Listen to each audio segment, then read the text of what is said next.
आलसी बालकृष्ण की कहानी। एक छोटे से गांव में बालकृष्ण नाम का एक लड़का रहता था। वह अपनी माँ के साथ एक पुराने लेकिन सुंदर घर में रहता था।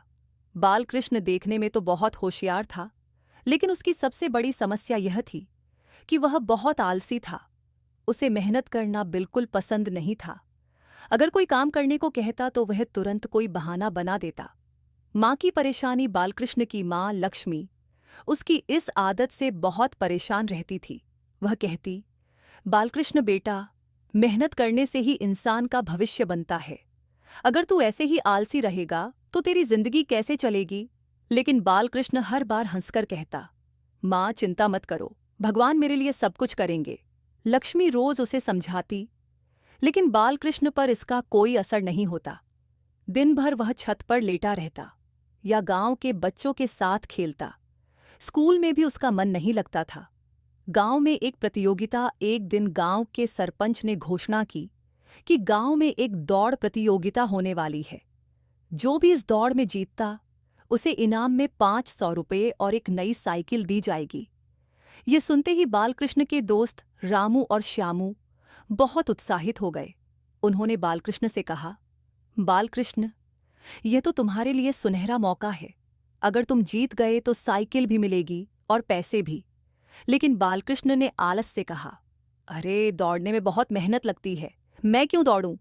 एक चमत्कारी सपना। उसी रात बालकृष्ण को एक अजीब सपना आया। उसने देखा कि वह एक घने जंगल में है, जहां एक बूढ़ा साधु उसके पास आता है। साधु ने कहा, बालकृष्ण, आलस्य तुम्हारे जीवन को बर्बाद कर देगा। मेहनत ही सफलता की कुंजी है। अगर तुम अपने आलस को त्याग दोगे तो तुम्हें बड़ी खुशियां मिलेंगी। सुबह उठते ही बालकृष्ण को अपना सपना याद आया। उसने सोचा, शायद ये भगवान का संकेत है, मुझे अपनी आदत बदलनी चाहिए। दौड़ की तैयारी। अगले दिन से बालकृष्ण ने दौड़ की तैयारी शुरू कर दी। शुरुआत में उसे बहुत मुश्किल हुई, लेकिन धीरे धीरे वह मेहनत का महत्व समझने लगा। उसने तय कर लिया था कि वह दौड़ में भाग लेगा और जीतकर दिखाएगा। दौड़ का दिन आया। सारे गांव वाले मैदान में इकट्ठा हुए। बालकृष्ण के दोस्तों ने उसका हौसला बढ़ाया।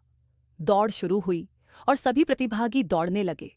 बालकृष्ण ने पूरे जोश के साथ दौड़ लगाई। शुरुआत में वो पीछे रह गया, लेकिन उसकी मेहनत और अभ्यास ने उसे आगे बढ़ा दिया। अंत में बालकृष्ण ने दौड़ जीत ली। इनाम और सीख बालकृष्ण को 500 रुपये और नई साइकिल मिली। लेकिन सबसे बड़ी इनाम यह थी कि उसने मेहनत की ताकत को समझा।